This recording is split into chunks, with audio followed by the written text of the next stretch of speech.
Assalamualaikum warahmatullahi wabarakatuh. Alhamdulillahirabbil alamin wa bihi nasta'in ala umuri dunya waddin. Wassalatu wassalamu ala sayyidina Muhammadin wa ala alihi wa sahbihi ajma'in, amma ba'd. Puji syukur kepada kita panjatkan kepada Allah Subhanahu wa taala yang mana di pagi hari ini kita bisa bersama-sama menunaikan kewajiban kita, yaitu salat subuh berjamaah, dilanjut dengan kajian subuh yang insyaallah akan diisi oleh guru kita Al-Mukarram wal Muhtaram Ustaz Suherman Yama. Mudah-mudahan yang akan nanti disampaikan oleh beliau bisa kita amalkan dalam kehidupan sehari-hari. Amin ya rabbal alamin. Salawat dan salam semoga tercurah atas junjungan Nabi besar kita Muhammad sallallahu alaihi wasallam beserta seluruh keluarganya dan para sahabatnya serta umatnya yang selalu istiqomah menjalankan ajaran-ajarannya. Dan mudah-mudahan kita yang hadir kesempatan yang berbahagia ini termasuk umat-umat beliau yang nanti kelak di yaumul qiyamah akan mendapatkan syafaatnya. Amin ya rabbal alamin. Baiklah Bapak Ibu jamaah yang dirahmati Allah Subhanahu wa taala, mari kita ikuti kajian yang akan diisi oleh guru kita. Untuk itu atas waktunya kami persilakan. Bismillahirrahmanirrahim. Assalamualaikum warahmatullahi wabarakatuh. Alhamdulillahi rabbil alamin wal 'aqibatu lil muttaqin wa la 'udwana illa 'alal zalimin.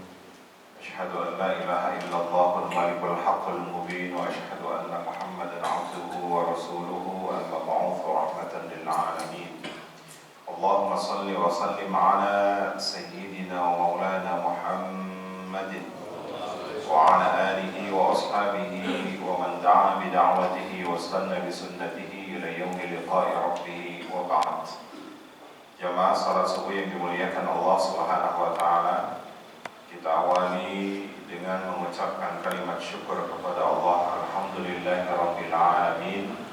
Pagi ini masih diberi kesempatan olehnya membuktikan wujud syukur nikmat kita melalui rangkaian ibadah, yang dengan itu terus kita bermohon mudah-mudahan seluruh rangkaian ibadah yang kita laksanakan, baik zikirnya, sujudnya, rukuknya, i'tidalnya, sampai kepada tasbih dan takbir dan tahmidnya, seluruhnya bisa diterima oleh Allah Subhanahu wa taala dengan penerimaan yang terbaik dan menjadi amalan-amalan terbaik pula saat kita menghadap Allah Subhanahu wa taala.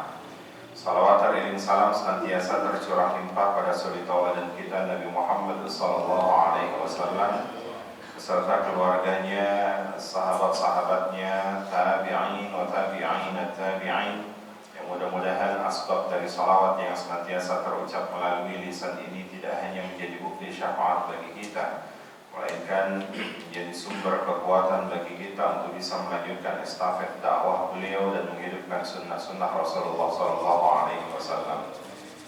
Kita awali kajian kita pagi ini dengan membaca surah Al-Fatihah. Kita bermohon kepada Allah melalui mukjizat surah Al-Fatihah yang kita baca senantiasa menjadi wasilah syifa wa rahmah, obat penawar, penyembuh sekaligus rahmat bagi saudara-saudara kita yang sedang sakit, sekaligus menjadi solusi yang terbaik dari setiap permasalahan yang sedang kita alami, yang sedang kita hadapi, dan menjadi nilai pahala yang sangat berharga bagi mereka yang sudah mendahulukan para orang tua kita, para guru-guru kita, wa khususan kepada mereka yang sudah berkontribusi terhadap masjid ini, baik yang mewakafkan, menginfakkan hartanya, tenaganya, pikirannya, waktunya, fikrahnya, pengurus yang sampai saat ini terus khidmat menjadi khadimul ummah, dan bahkan jamaah yang sampai saat ini pun terus istiqamah untuk memakmurkan masjid ini. Ala hadhihi niyyah wa ala kulli niyatin salihah wa ila hadratin Nabi Mustafa Muhammadin sallallahu alaihi wasallam li tilawati ummil Qur'an al-Fatihah. A'udzu billahi minasy syaithanir rajim. Bismillahirrahmanirrahim.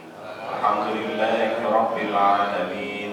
Ar-Rahmanir Rahim. Maliki yaumiddin. Iyyaka na'budu wa iyyaka nasta'in. Ihdinas siratal mustaqim. Siratal عليهم ولا الضالين.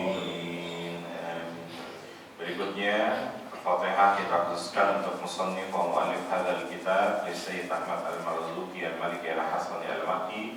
Kitab yang kita kaji, insyaallah saya percepat ya, pagi ini kita akan tuntaskan dan insyaallah nanti di akhir ataupun di penutup daripada kajian kitab ini saya akan ijazahkan kepada Bapak Ibu semuanya, di mana kami mengambil ijazah sanad ilmu ini kepada Kiai Haji Ahmad Marwazi Al-Batawi. Kemudian beliau merupakan murid daripada Syekh Muhammad Yasin Al-Fadani. Syekh Muhammad Yasin Al-Fadani mengambil ijazah kitab ini kepada orang Banten, ulama Banten, Syekh Muhammad Arsyad Tawil Al-Bantani. Syekh Muhammad Arsyad Tawil Al-Bantani merupakan murid daripada Syekh Nawawi Al-Bantani. Syekh Nawawi Al-Bantani itu merupakan murid langsung dari Syekh Ahmad Al-Marzuki Al-Maliki Al-Hasani Al-Makki. Jadi itu jalur yang paling cepat ya, sebetulnya banyak sanadnya, cuma yang lebih cepat itu artinya yang lebih dekat ya. Insya Allah nanti di penghujung, karena isi dari nazam yang kita bahas nanti ini, terutama di nazam 51 sampai 58 itu adalah informasi atau sebatas informasi bahwa ini akidah atau ini merupakan kitab yang sangat mukhtasar, yang sangat ringan dibahas ya, sebelum nanti setelah selesai dari kitab ini kita kemudian akan lanjut kepada aqidahnya lin-nadiqin ya, khusus untuk bagaimana cara pandangnya orang-orang ya, ilmu mantik ya. Jadi setelah aqidatul awam kita masuk fase aqidah lil mantik, akidahnya orang-orang yang menggunakan hujah-hujah kalamnya. Nanti jangan heran akan banyak perdebatan-perdebatan ya, setelah itu baru nanti kita akan masuk kepada aqidah ma bainal mantiq wal qalam. Kemudian bagaimana agar mantik ini, falsafat kalam ini kemudian itu diluruskan oleh akidahnya orang-orang yang menggunakan dimensi batin ya, sebagaimana tadi ayat yang dibaca oleh imam kita di rakaat pertama itu merupakan kunci untuk menghadapi semua problematika dalam kehidupan kita. Kita lihat apa yang tadi dibaca oleh imam di rakaat pertama, alam nashrah laka sadrak, bagaimana kita ini memiliki kelapangan hati. Walaupun ada beberapa tafsir modern, ulama mengatakan kalimat nashrah laka sadrak itu merupakan tasyrih. Tasyrih itu adalah operasi.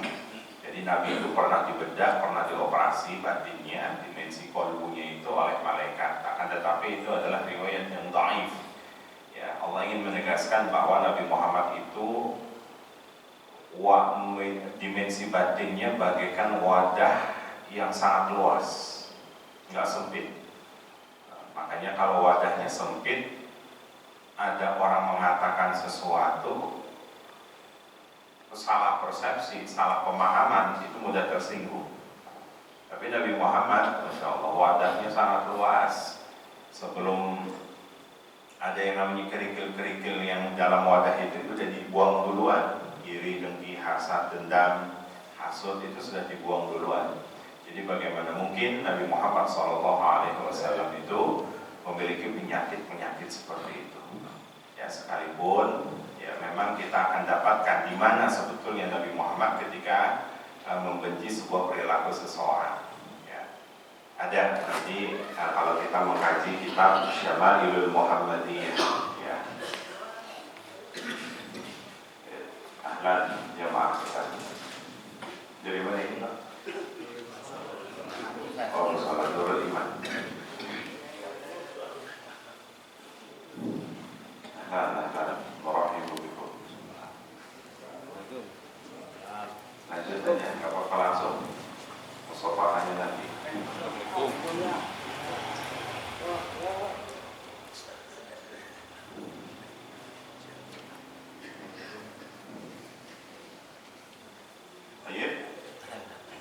Apa yang tadi dibaca ingin menegaskan bahwa hidup kita ini selama fisik masih kuat itu tidak boleh berhenti beraktivitas.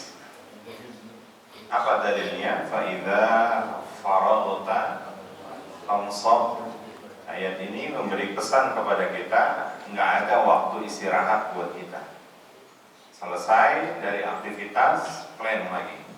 Selesai dari tugas, programkan lagi. Jadi ayat ini seakan-akan memberikan pesan kepada kita, nanti istirahat bagi orang mukmin itu waj'alil mauta rahah, kalau kematian sudah menjemput. Jadi nggak ada waktu-waktu leha-leha di dunia itu. Semua aktivitasnya adalah untuk ibadah kepada Allah Subhanahu wa taala. Nah, cuma biasanya dalam lika-liku kehidupan, dalam beraktivitas itu kan banyak permasalahan yang kita hadapi. Maka untuk menghadapi permasalahan itu semuanya, kuncinya di ayat pertama, alam nashrah laka sadrak, harus punya sifat syarhus sudur. Ya, syarhus sudur itu, sadar itu lapisan paling luar. Kalau kita bedah ini yang namanya hati, Imam Ghazali mengatakan dari gumpalan hati, lapisan yang paling luar itu namanya sadar atau sudur. Nabi Muhammad lapisan paling luar aja itu nggak ada yang namanya kebencian, iri, dengki, hasad, hasud, dendam. Apalagi dalamnya. Kita lapisan luarnya suka condong maksiat, suka condong lagi naik iman ya ibadahnya rajin. Jadi giliran lagi betul-betul imannya hampir hilang, maksiatnya juga nggak kalah hebat rajinnya. Nah itulah kadang suka membisik-bisikan. Makanya dalam surah An-Nas tadi kita baca alladzi yuwaswisu fi sudur, lapisan pertama ini, karena dia tidak bisa memfilter kebaikan-kebaikan. Nanti lapisan setelah sudur, di dalamnya itu ada yang namanya qalbun. Qalbun itulah yang nanti kemudian membolak-balikan. Makanya Nabi selalu mengajarkan kalau sudah masuk pada lapisan kedua, dimensi qalbun itu, maka segera apa itu minta kepada Allah agar ditetapkan segala kebaikan-kebaikan. Ya muqallibal qulub, tsabbit qalbi ala dinik, wa ya mustadhifal qulub, tsabbit qalbi ala ta'atik. Lapisan setelah itu yang ketiga namanya fuad. Ya, fuad itu sudah bisa memfilter. Fuad itu nggak mungkin berdusta. Fuad itu nggak mungkin maksiat. Maka dzabal fuad, sebagaimana apa yang disampaikan oleh Abu Bakar Siddiq radhiyallahu anhu ketika beliau menjadi mediator dalam rumah tangganya Nabi. Nabi itu dalam rumah tangga juga ada konfliknya biasa. Ya, pertama dia pernah konflik bersama siapa? Sayyidatuna Aisyah. Ya, karena karakter beliau itu masih jiwa muda, Sayyidah Aisyah itu sedikit-sedikit kadang cemburu, maka Nabi memediasi. Namun sebelum dimediasi beliau tawarkan, mau dengan siapa kira-kira kalau mau dimediasi rumah tangga kita ini. Ya jangan tiba-tiba langsung ujung-ujungnya apa? Datang ke pengadilan. Ya kemudian bagi wanita menyampaikan khuluknya, menggugat cerainya. Ya, tapi justru dimediasi. Tetap saja kalau ke pengadilan juga nanti akan ada mediasi biasanya 3 kali. Nah, datanglah kemudian, ditawarkanlah kemudian oleh Nabi siapa yang akan menjadi mediator. Mediatornya ditawarkan, bagaimana kalau Sayyidina Umar? Beliau tidak mau, tidak. Umar itu tegas, saya takut gitu beliau. Utsman bagaimana? Utsman itu lembut. Ya nanti jangan-jangan tidak ada solusi di balik mediasi itu. Kalau begitu tawarkan lagi, bagaimana kalau Sayyidina Ali bin Abi Thalib? Sayyidah Aisyah kemudian menjawab, Ali itu kan menantumu, nanti takut berpihak kepadamu. Ya sudah, kalau begitu ditawarkan siapa sebetulnya? Saya minta ayah. Siapa ayahnya Pak? Abu Bakar Siddiq radhiyallahu anhu. Nah sosok bukan hanya sebagai mertua Nabi, orang tua dari Sayyidatuna Aisyah, akan tetapi sahabat juga. Beliaulah yang kemudian menjadi mediator dalam rumah tangganya. Yang kemudian Nabi tawarkan lagi, kita sudah berada dalam fase mediasi. Sekarang ditawarkan oleh Nabi, siapa yang mau memulai dulu? Engkau dulu atau saya dulu?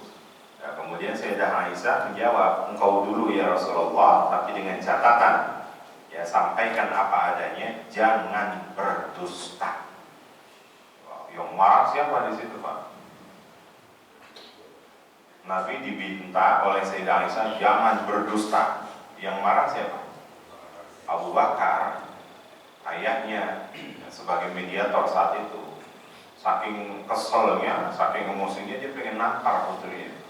Bagaimana mungkin engkau meminta kepada orang untuk tidak berdusta sementara dirinya tidak pernah berdusta? Maka berfuad, kata beliau. Bagaimana mungkin mengajarkan orang untuk tidak berdusta dalam kehidupannya sendiri dia tidak pernah berdusta? Akhirnya bagaimana? Saking emosinya ingin ditampar. Kemudian apa kata Nabi? Jangan, kehadiranmu di sini bukan untuk menampar istri saya, tapi justru untuk memediasi rumah tangga saya. Nah, kalau ibu yang posisinya jadi Sayyidah Aisyah, itu langsung speechless, gue punya laki kayak gini gitu. Nah, kayaknya ngelindungin banget gitu ya. Itu salah satu diantaranya. Jadi fuad, lapisan yang ketiga. Lapisan yang paling dalam itulah yang isinya ilmu, isinya iman. Ilmunya luas, imannya luas. Makanya orang yang hatinya dikit-dikit tersinggung, kenapa? Karena ilmunya apa? Lawan kata luas, sempit, sedikit ya. Makanya orang yang ilmunya sedikit itu mudah tersinggung. Nabi ilmunya luas, nggak ada sedikit pun kalimat-kalimat yang menghantarkan dia untuk mudah tersinggung. Imannya luas. Makanya isi yang paling dalam inilah yang dalam Al-Quran disebut dengan lubun. Orangnya dinamakan dengan ulul albab. Siapa itu ulul albab? Nanti dilihat dalam Quran surah Ali Imran ayat 190. Alladzina yadhkuruna Allah qiyaman wa qu'udan wa 'ala junubihim wa yatafakkaruna fi khalqis samawati wal ardh. Rabbana ma khalaqta hadza batilan subhanak.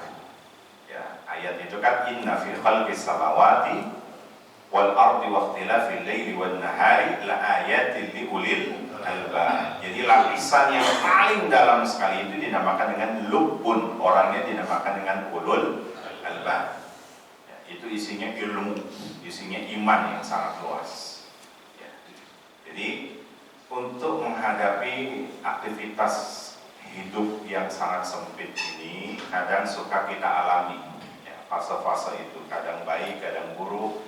Maka kata Allah kuncinya harus punya syarhus sudur ya, apa itu? Lapang hati, atau bahasa presiden siapa? Legowo.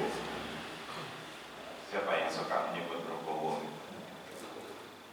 Bapak Ibu yang dirahmati Allah Subhanahu wa taala, kita masuk, silakan dibuka yang di tangannya ada kitab di Nazom ke-46, kita tuntaskan sampai selesai ya.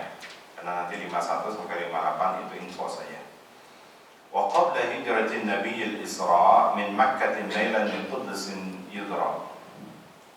Sebelum Nabi dihijrahkan oleh Allah Subhanahu wa taala, jadi sebelum proses hijrah Nabi ini beliau mengalami fase di mana wa wada'na 'anka wizrak.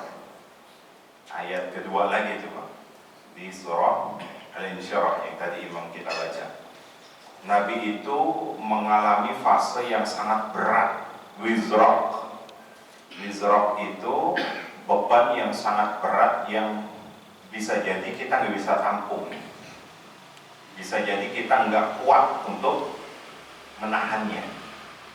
Itu lebih berat dari seorang wanita yang sedang hamil di akhir-akhir bulannya ataupun di fase HPL-nya. Ibu kalau sedang mengandung di masanya itu hamlan thaqilan, saat mengandung di masa yang sudah tua ya, itu kan beratnya luar biasa. Tapi ukurannya kata Allah itu masih bisa ditanggung oleh sosok wanita Pak. Tapi Nabi nanti ada yang mengatakan wada'na anka wizrak, itu pertama kali ketika Nabi Muhammad SAW mengalami ditinggal seorang istri Sayyidatuna Khadijah. Kemudian saat itu juga dalam waktu yang dekat dan bersamaan ditinggal seorang paman, dua-duanya itu yang mendukung dakwahnya beliau. Gimana mungkin tidak sedih beliau? Ya, cuma ini pendapat yang lemah. Sebab kenapa? Karena setiap orang itu pasti akan mengalami fase ini juga. Suami, ada yang ditinggal istri juga, ya ditinggal wafat maksudnya itulah salah satu tidak hanya dialami oleh Nabi Muhammad SAW, tapi juga semua orang pasti akan ngalamin itu. Ya, atau sebaliknya, ada ponakan ditinggal pamannya. Gitu. Makanya ini pendapat yang lemah. Pendapat yang kedua, wawadha'na anka wizrak, itu adalah fase di mana Nabi mendapatkan wahyu. Jadi ketika mendapat wahyu itu ada masa kekosongan. Ya, pernah dialami oleh Nabi, ada masa kekosongan di mana Nabi tidak mendapat wahyu itu cukup lama. Sampai istrinya Abu Lahab datang ke rumah Nabi Muhammad mengatakan, "Ya Majnun, orang gila. Aina syaitanuka, mana sekarang setanmu itu?" Siapa yang dimaksud? Beliau komunikasi dengan Nabi Muhammad dengan bahasa Majnun. Ya, orang stres katanya. Aina syaitanuka, setanmu ini sekarang kemana? Yang dimaksud setan itu siapa, Pak? Malaikat Jibril. Wanita yang luar biasa. Jadi menganggap malaikat Jibril itu setannya Nabi Muhammad. Mana? Kok nggak ngasih wahyu lagi, kata beliau. Padahal itu ada fasenya. Makanya Nabi di situ mengalami wizra. Wizra itu masa yang sangat berat. Ya. Termasuk ketika beliau mendapatkan wahyu, itu jangan dikira nggak berat. Berat sekali beban wahyu itu. Itu terbukti dari siapa? Dari Zaid bin Thabit yang merasakan langsung. Jadi pernah Nabi Muhammad SAW mendapatkan wahyu dari malaikat Jibril. Di posisi saat itu Zaid bin Thabit, Nabi sedang berada di pangkuan Zaid bin Thabit itu. Dan Zaid bin Thabit mengatakan, tidak, aku rasakan sesuatu yang paling berat kecuali saat wahyu itu turun kepada Nabi Muhammad SAW. Ini beratnya luar biasa. Makanya orang yang baca Al-Quran itu kadang punya penyakit berat luar biasa itu. Berat buat dibaca, ya. Dan kenapa? Karena nilai pahalanya pun juga berat. Itu dinamakan dengan wizrak. Dalam bahasa Arab, wizrak, orang yang menanggung beban berat itu dinamakan wazir. Apa itu wazir? Menteri. Jadi menteri itu adalah orang yang betul-betul kerjaannya berat, menanggung beban berat. Itu namanya wazir, menteri itu. Tapi heran, banyak orang yang pengen jadi menteri. Itu wazir. Nah, di satu sisi lagi ada yang mengatakan bahwa kalimat wizra, beban berat itu diberikan kepada Nabi Muhammad SAW tatkala Nabi Muhammad melihat kondisi umat saat itu. Ada yang maksiatnya luar biasa, maka disitulah ya dimensi syarhus sudur beliau menolak segala bentuk-bentuk kemaksiatan. Yang nggak usah jauh-jauh, Pak, iman itu kan suka memfilter, Pak. Kadang dalam tontonan handphone kita aja itu, kita yang lagi asik nonton di YouTube tiba-tiba sepintas iklan itu. Iklannya kadang nggak enak dilihat, ya. Dan spontanitas apa yang terucap dalam lisan kita? Astagfirullahaladzim, langsung segera dipalingkan kan itu. Itu kenapa? Karena filter iman itu. Iman itu sudah bisa memfilter itu tayangan-tayangan seperti itu. Nah, cuman kadang somas goon ya.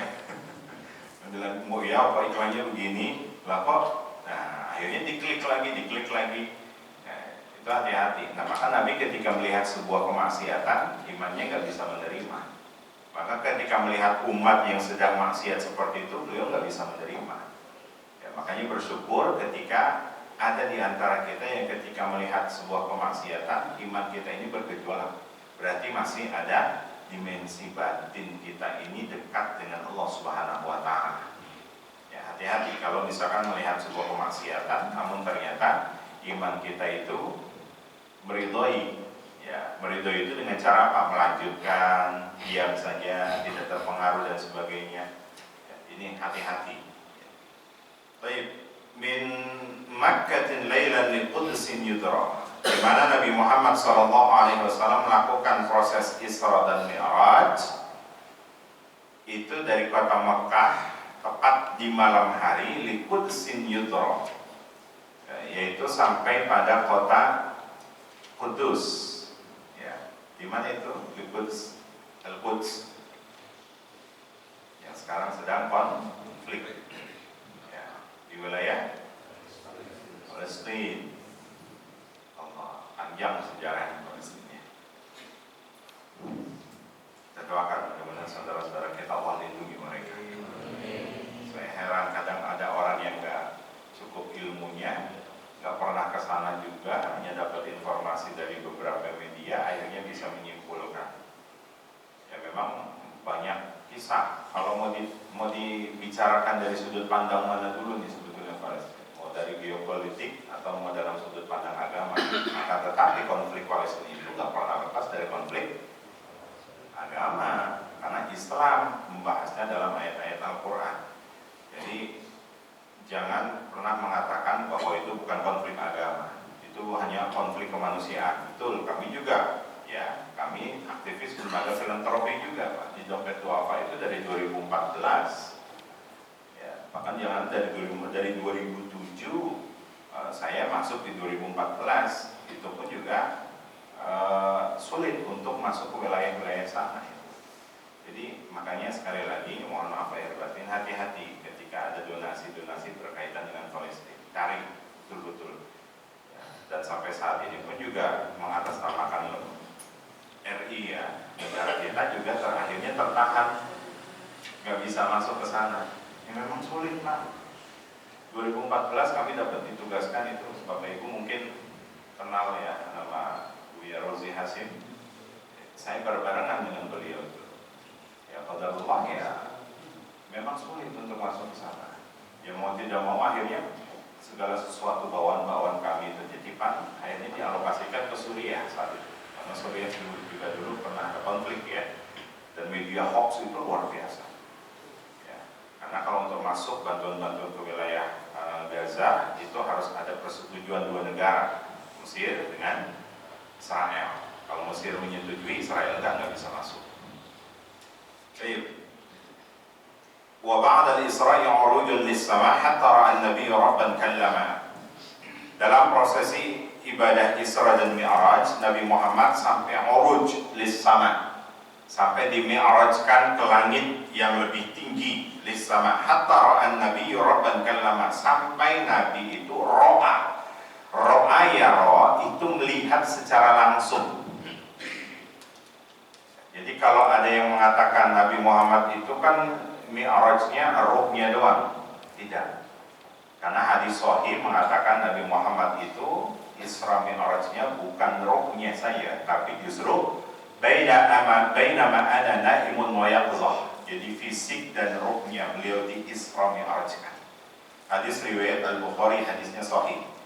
Bainama ana naimun wa yaqzah. Tatkala beliau sedang tidur-tiduran, kemudian di dalam rumah itu atap rumah terbuka.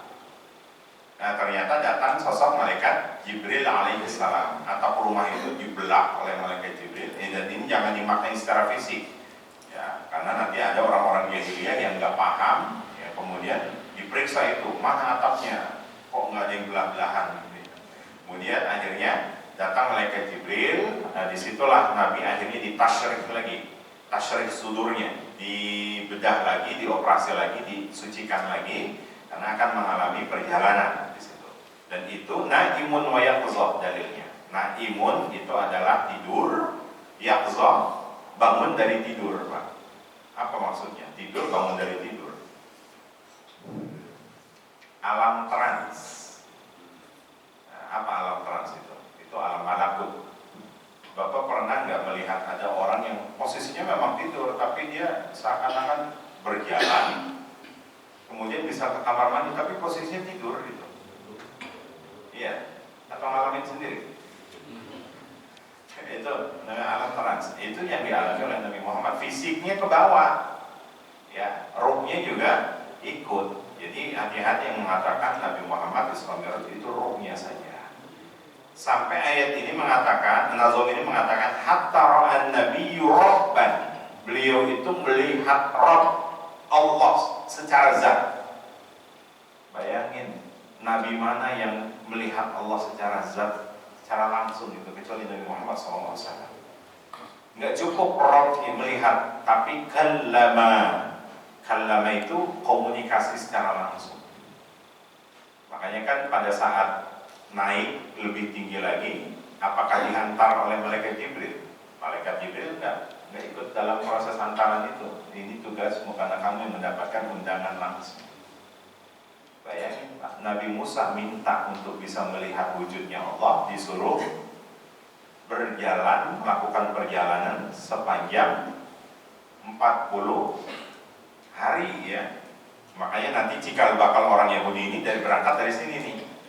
Ya, setelah diselamatkan ya dari kejaran Firaun, ya, akhirnya Nabi Musa diminta oleh Allah Subhanahu wa taala untuk melakukan perjalanan karena beliau penasaran, pengen melihat zatnya Allah Subhanahu wa taala. Melakukan perjalanan selama 40 tahun. Nah, 40 hari. Akhirnya Nabi Musa minta kepada umatnya, saya akan melakukan perjalanan kurang lebih sekitar 1 bulan lebih. Muridnya namanya Musa Samiri, yang kemudian dia menghasut murid-murid Nabi Musa yang lainnya. Dengan cara apa? Nabi Musa enak ya, janjinya katanya sebulan dia pergi, tahu lebih 40 hari itu. Itu yang nanti cikal bakal Yahudi di situ adalah Musa Samiri di situ. Ataupun ada lagi riwayat mengatakan asal muasalnya Dajjal itu nanti di situ. Karena dari ada murid Nabi Musa alaihissalam yang kemudian membangkang kepada gurunya. Yang akhirnya Nabi Musa alaihissalam saat melakukan proses perjalanan Waturi Saina atau Waturi Sinin, orang Yahudi nyebutnya Turi Saina ya.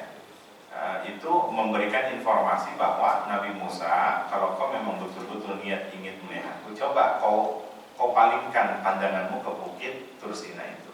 Kalau kau mampu maka syukur, tapi kalau tidak maka sungguh sangat berat bagimu.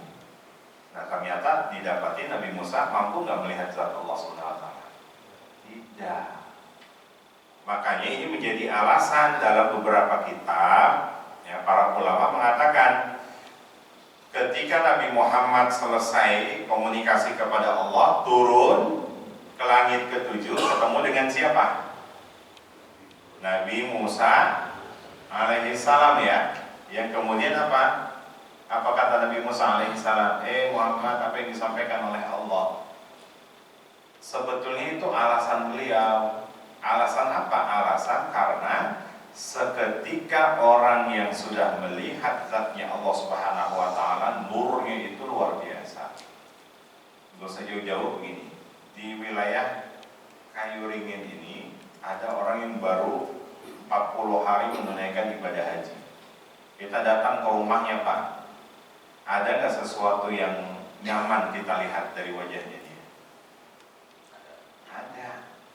Sebelum berangkat, dari sebelum berangkat, dan mohon maaf itu pasti ada perbedaan. Setelah berangkat, kok enak dilihat itu. Kalau yang betul-betul hajinya mabrur ya, itu nyaman ketika dilihat itu.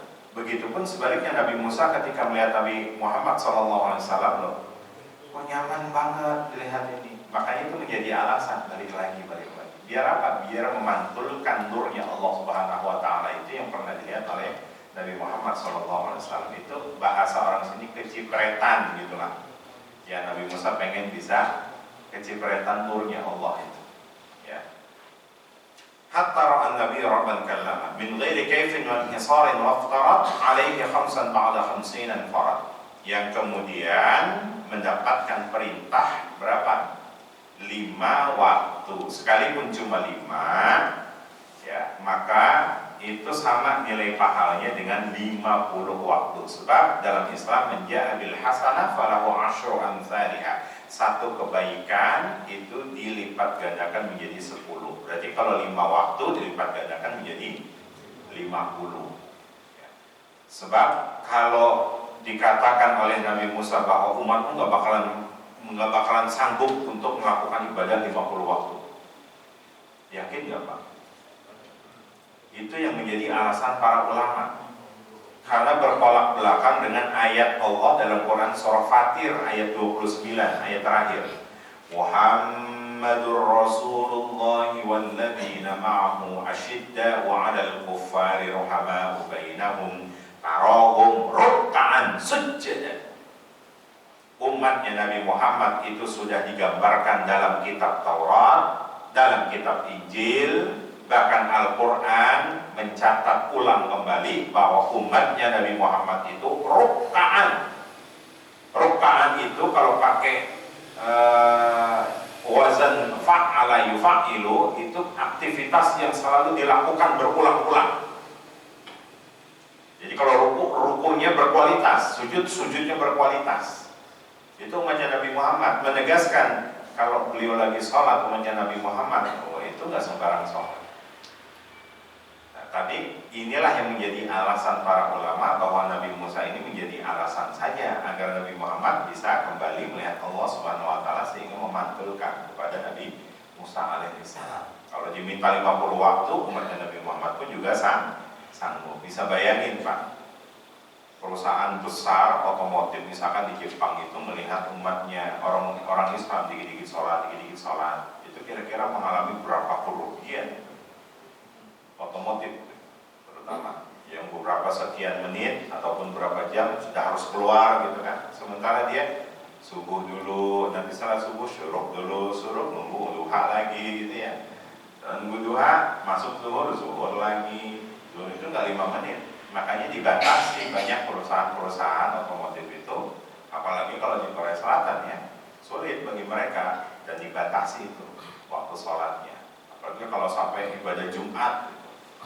Ibadah Jumat dikasih batas waktu sampai 30 menit. Dan jarak masjidnya mereka harus tempuh 3 kilo, bayangin aja. Ya, di sini udah nempel masjid, Jumatan datang pas giliran. Baik. Wa ballagha al-ummata bil Isra wa fard khamsatin bil imtira. Qad faza as-siddiq bi tasdiqin lahu bil uruj sidqu wa fa'ahlahu. Nah, ini penting. Jadi informasi terkait Isra dan Mi'raj, apa yang kita bisa ambil, ikutin bagaimana Abu Bakar Siddiq itu mendapatkan informasi itu. Jadi Abu Bakar Siddiq mendapatkan informasi yang tadinya berasal dari orang fasik, Abu Jahal. Ayat Al-Quran memberikan informasi, in ja'akum fasikun binaba'in. Kalau dapat informasi dari orang fasik, maka jangan ditelan mentah-mentah, tapi cross check kembali, cek and recheck kembali. Ya, sehingga apa? Abu Bakar Siddiq mengecek kembali, benar nggak Nabi Muhammad ini semalam baru melakukan perjalanan? Sebab dia dapat informasi dari siapa? Abu Jahal. Abu Jahal itu niatnya ingin menjatuhkan Nabi Muhammad SAW. Ya, sebab kenapa saat Nabi Muhammad di pagi hari sedang termenung, lewat Abu Jahal, ma baruka ya Muhammad, lagi mikirin apa Muhammad? Baru dia ceritakan. Kalau saya ceritakan, tolong jangan cerita ke siapa-siapa dulu. Ya udah, kalau gitu cerita-cerita. Ini kesempatan buat Abu Jahal. Wah, ini kesempatan buat menjatuhkan Muhammad nih. Maka dia pikir, orang yang pertama kali siapa yang biar bisa dia yakinkan? Kalau orang dekatnya dia sudah yakinkan bahwa Muhammad itu adalah berdusta, maka ini selesai riwayatnya Muhammad. Maka disampaikan langsung, dapat cerita dari Nabi Muhammad, dia langsung bergegas ke rumah Abu Bakar. Abu Bakar dapat informasi dari Abu Jahal, dia nggak tahu mentah-mentah. Seketika langsung datang ke rumah Nabi Muhammad. Betulkah engkau baru melakukan perjalanan semalaman tadi dari sini ke Palestina, ke Masjidil Aqsa? Betul ya Abu Bakar. Kalau begitu siflana. Kalau begitu coba sebutkan sepanjang perjalanan itu ada apa aja. Maka disebutkan oleh Nabi memang benar-benar melakukan perjalanan. Karena kata Abu Bakar, saya ini bukan orang biasa yang melakukan perjalanan ke Masjidil Aqsa. Sering kata beliau. Maka coba sepanjang perjalanan ada apa ya Rasul? Sebutin. Barulah di situ akhirnya Abu Bakar mengatakan, shadaqta ya Muhammad, shadaqta ya Rasulullah. Apa kata Abu Bakar? Apa kata Nabi? Bukan aku yang shadaq, tapi engkau yang siddiq. Nah, disitulah akhirnya beliau mendapatkan gelar siddiq. Abu Bakar Siddiq. Baik, sekarang Nazom 51 ini sebagai penutup. sampai terakhir. Wa hadhihi 'aqidatun mukhtasaratun lil 'awami sahlatun muyassarah, dan ini adalah akidah yang sangat ringan. Jadi kita membahas dari pertama abda'u bismillahi abda'u dan seterusnya sampai nanti nazum terakhir. Ini merupakan akidah yang sangat mudah dicerna. Sebab dulu sebelum ada kitab Aqidatul Awam, hampir semua isinya adalah tentang ulama-ulama kalam-kalamnya, tentang falsafat-falsafat, sampai Imam Al-Ghazali beliau mengkritisi orang-orang ahli filsafat. Ya, ada yang namanya Tuhfatul Falasifah. Ya, akhirnya kemudian setelah Imam Ghazali wafat, datang siapa? Abdul, kemudian mengkritisi filsafatnya Imam Ghazali, Tahafut, ya. Dari kitab Tahafutul Falasifah akhirnya dikritisi lagi. Wajar Pak kalau dalam dunia akademis. Nanti Bapak misalkan saya menulis kitab, nanti setelah beberapa tahun ketika saya sudah wafat dikritisi, itu wajar. Itu sebagai apa? Khazanah keilmuan. Nah, asal jangan baperan dikritisi, kadang baperan. Ya. Padahal di depan ditulis gitu, jika terdapat kritik dan saran, dikritik namun tidak terima. Ada juga seperti itu. Baik. Nazimut tilka Ahmad Al-Marzuki, di mana nazom-nazom dalam kitab ini ditulis oleh seorang imam namanya Ahmad Al-Marzuki. Saya 2017 pernah mencari karena ada informasi murid daripada Sayyid Ahmad Al-Marzuki yang memegang sanad beliau itu ada di wilayah Thailand. 2017 saat ditugaskan ke Bangkok. Saya cari ternyata ada di wilayah Thailand Selatan, di wilayah Patani. 2 jam ingin melakukan perjalanan ke sana, namun ternyata tidak boleh karena saat itu sedang konflik ya Thailand Selatan dengan pemerintah Bangkok sendiri.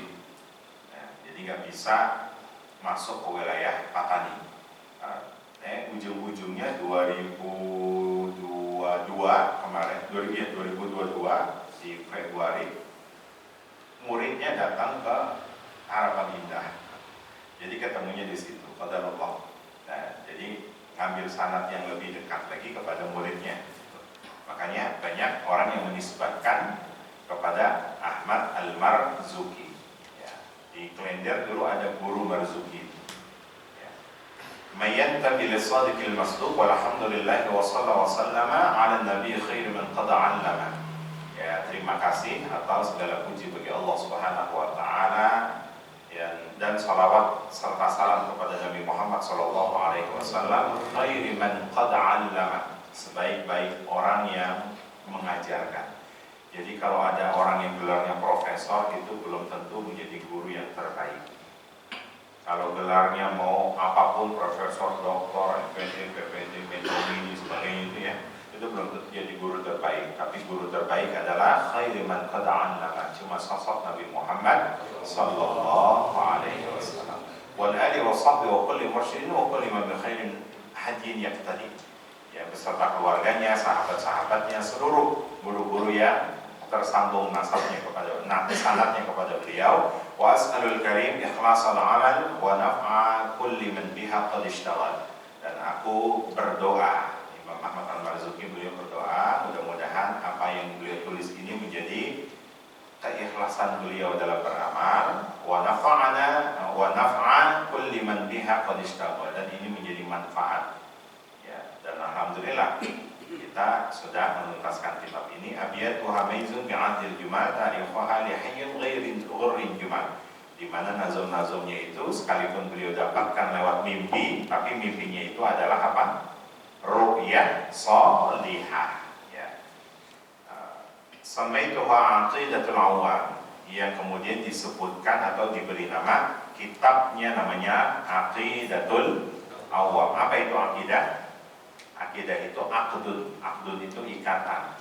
Bapak Ibu saat lagi proses akad itu qabiltu nikah wa tazwijah bi mahril madhkur halan, maka segala sesuatu penghalang-penghalang itu dibuka oleh Allah. Yang tadinya haram menjadi halal saat itu, namanya dengan akdun atau akidah. Min wajibin fid din bit tamam wa sallallahu ala sayyidina Muhammadin wa ala alihi wa sahbihi wa sallam. Alhamdulillah kita sudah tuntaskan kitab ini. Nanti mohon ini saya ijazahkan kepada Bapak Ibu semuanya. Di penghujung dari kalam saya nanti dalam proses ijazah ini mohon nanti dijawab dengan kalimat qabiltul ijazah. Bisa Bapak? Ya, qabiltul ijazah. Baik. Ajastu hadzal kitab Aqidatul Awam Sayyid Ahmad Al-Marzuki wa annani talabtu min Haji Ahmad Marwazi wa annahu talib min Syekh Muhammad Yasin Al-Fadani. Syekh Muhammad Yasin Al-Fadani talib min Syekh Muhammad Arsyad Tawil Al-Bantani. Syekh Muhammad Arsyad Tawil Al-Bantani annahu talib min Syekh Nawawi Al-Bantani wa annahu talib min Sayyid Ahmad Al-Marzuki Al-Hasani Al-Makki. Ajaztu hadzal kitab lakum wa bil Baik, mudah-mudahan apa yang kita kaji dari kitab ini senantiasa menjadi jariah terbaik untuk Sayyid Ahmad Al-Marzuki dan keberkahan buat kita. Tujukan niat Al-Fatihah. Bismillahirrahmanirrahim. Bismillahirrahmanirrahim. Alhamdulillahirabbil alamin. Arrahmanirrahim. Maliki yaumiddin. Iyyaka na'budu wa iyyaka nasta'in. Ihdinas siratal mustaqim. Siratal ladzina an'amta 'alaihim ghairil maghdubi 'alaihim waladdallin. Ada yang ingin tanyakan? Silakan. Ya, setelah kitab ini kitab apa nanti? Saya serahkan kepada pengurus. Mau ganti kitab, ganti ustadz juga, fadhal. Ya. Ya, Ustaz fadhal. Waalaikumsalam warahmatullahi wabarakatuh. Waalaikumsalam warahmatullahi wabarakatuh. Sebenarnya bukan pertanyaan yang Ustaz, ini sebuah bahasan yang perlu ada penjelasan dari orang yang berkompeten seperti Ustaz. Tetapi keluar dari konteks kitab ini, boleh Ustaz? Fadhal. Jadi kemarin ada sholat Jumat yang begitu keluar sholat banyak yang bertanya-tanya, Ustaz bagaimana sholat kita kemarin? Bagaimana sholat kita tadi? Sah? Saya bilang sah. Terus kenapa begitu? Nggak apa-apa namanya, mau saya jawab nggak apa-apa namanya, manusia biasa kan bisa hilang, bisa salah, bisa lupa. Nggak ada manusia yang nggak. Tetapi tidak mengganggu kita punya sholat Jumat. Kemudian ada satu yang bertanya, bagaimana sebaiknya dalam posisi seperti itu, bagaimana sebaiknya akhlak di dalam menjadi imam. Jadi inti permasalahan yang ingin dibahas, bagaimana tindakan kita apabila kita di dalam sholat di saat membaca ayat itu kita lupa. Ada pendapat yang mengatakan kalau kita lupa ayat itu, kita ulangi dulu 2 kali, sekali 2 kali nggak ada yang jawab, kita langsung ruku. Tapi peristiwa kemarin itu masih di pertengahan ayat, langsung dipotong. Bismillahirrahmanirrahim, langsung diganti dengan ayat lain. Sebaiknya, jadi pertanyaannya apa? Kajiannya sebaiknya bagaimana kita melakukan apa yang kita lakukan apabila di tengah perjalanan pembacaan ayat kita lupa. Apa kita langsung ruku? Apa boleh kita baca ayat baru gitu? Kira-kira begitu permasalahannya. Jadi sebenarnya bukan pertanyaan, hanya ingin minta pendapatnya Pak Ustadz. Sebaiknya yang kita laksanakan di posisi seperti itu, bagaimana sebaiknya? Apakah kita langsung takbir, kita langsung ruku, apa kita lanjutkan untuk apa kita tambah ayat lain atau ganti dengan ayat lain? Terima kasih. Ahsan, kalau misalkan memang lupa itu diganti. Kalau misalkan memang lupa ya, itu diganti. Dan itu lupa satu sisi tidak ada yang mengingatkan, maka lebih baik diganti dengan ayat-ayat yang qasirah aja, yang pendek. Ya, sekalipun itu sudah di pertengahan, tapi dia lupa ayatnya.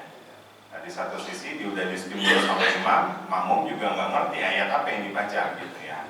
Makanya memang standar makmum di belakang imam itu levelnya harus sama seperti imam, bukan sembarangan. Dan saya paling nggak suka ketika udah posisi imam, kemudian anak kecil di belakang. Ya, ini jangan sampai. Tapi justru DKM memposisikan yang sama kualitasnya dengan imam. Kalau misalkan tiba-tiba di pertengahan jalan atau di pertengahan ayat, qadarullah sudah di stimulus, makmumnya nggak tahu ayat itu, maka segera apa itu? Jangan kemudian langsung ruku, tapi ahsannya, baiknya itu menuntaskan dengan surah qasirah. Itu pendapat jumhur dalam ilmu fikih. Surah qasirah itu ya, bahkan ada ulama, mohon maaf, di sahabat Nabi itu ada yang sering ya 2 kali surat setelah surat Al-Fatihah itu dia baca 2 surat, jadi bukan 1 surat. Jadi kalau tadi imam misalkan di rakaat pertama baca Al-Insyirah, dan sebagai penutupnya itu selalu dibaca surah Al-Ikhlas, ya qul huwallahu ahad Allahu samad dan seterusnya. Ya, itu kan sering ditanyakan sama sahabat yang lain, kenapa kok dikit-dikit Al-Ikhlas, dikit-dikit Al-Ikhlas? Ya, ini alasan yang berbeda dengan kita. Alasan sahabat itu kenapa kok harus Al-Ikhlas? Karena I'm falling in love with Al-Ikhlas. Saya terkagum cinta dengan surah Al-Ikhlas. Jadi selalu setiap sholat itu bacanya Al-Ikhlas. Beda sama kita, ente bacanya jadi imam Al-Ikhlas mulu, ya emang itu yang diakang gitu. Itu beda dengan sahabat. Itu jadi asalnya, baiknya itu langsung mengganti dengan surah qasirah saja. Ya, kalau bisa ya. Tadi kenapa harus Al-Ikhlas? Karena Al-Ikhlas itu adalah thuluthul Quran sebagai pelengkapnya. Tapi barangkali itu. Tapi yang penting adalah bagaimana menciptakan nuansa berjamaah itu posisinya seperti tadi. Jangan sembarangan orang yang di belakang imam. Ya. Ada lagi?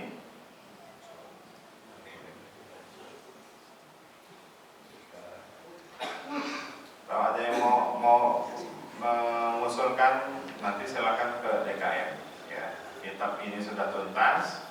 Ya, kalau mau mengusulkan, Ustaz, kita langsung ke Ihya Ulumuddin aja. Sesuai dengan arahan Ustaz. Ya. Baik. Baik. Silakan saja. Nanti kalau misalkan Sebaiknya barangkali supaya lebih nyambung ikutin jamnya habis kitab ini kemudian naik lagi.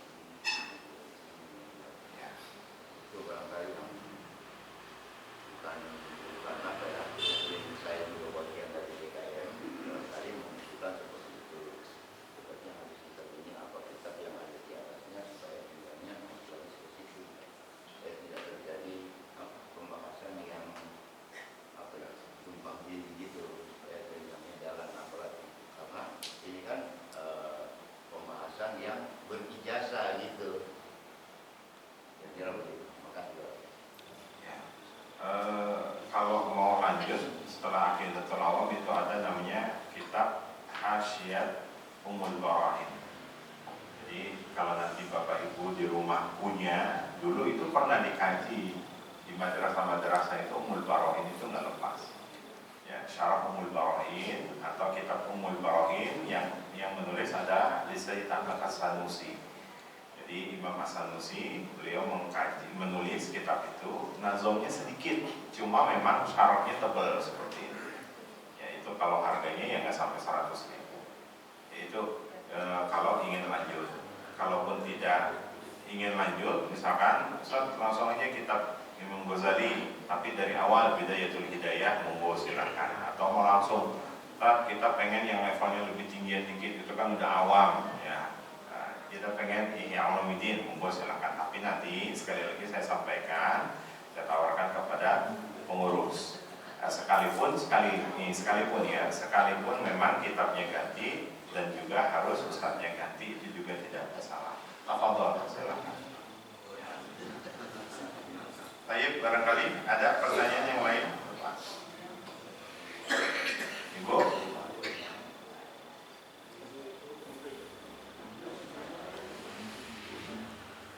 Cukup? Baik, kita cukupkan. Saya titip pesan jangan sampai terjebak dengan informasi-informasi yang kurang valid berkenaan dengan konflik saudara-saudara kita yang ada di Palestina. Karena media ini luar biasa, banyak berita-berita yang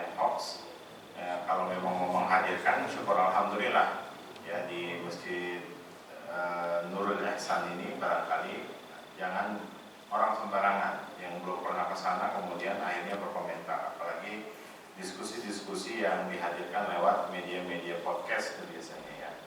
Ya itu jangan sampai terjebak juga. Sekalipun ingin berdonasi, cari lembaga-lembaga yang memang betul-betul punya link di sana. Ya, selevel negara saja itu sulit, Menteri Pertahanan kita saja sulit untuk masuk sana. Ya donasi yang hampir berapa ton gitu dari Indonesia, kepedulian orang Indonesia ini pedulinya luar biasa. Kita sangat peduli.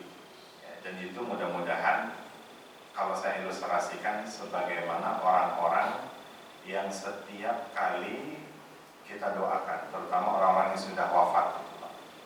Itu kalau diilustrasikan seperti itu. Jadi jangan alergi mendoakan orang-orang yang sudah wafat, sebab dalam setiap kajian saya selalu kita doakan orang-orang yang sudah mendahulukan kita, para orang tua kita, para guru-guru kita. Karena bisa jadi seperti hanya kita sama posisinya kayak di Palestina. Contoh, setiap orang Palestina mendengarkan orang dari mana? Orang Indonesia. Wah, itu senangnya luar biasa. Dan itu kalau kita ilustrasikan saat kita nanti sudah wafat kemudian datang di alam seperti itu, ditanya dari mana? Oh, ini orang yang suka ngirimin surat kaleng, orang yang suka ngirimin doa-doa. Senangnya luar biasa. Itu yang perlu kita. Dengan kalimat apa? Nurah ibu biku. Tapi barangkali ini dapat saya sampaikan sekali lagi.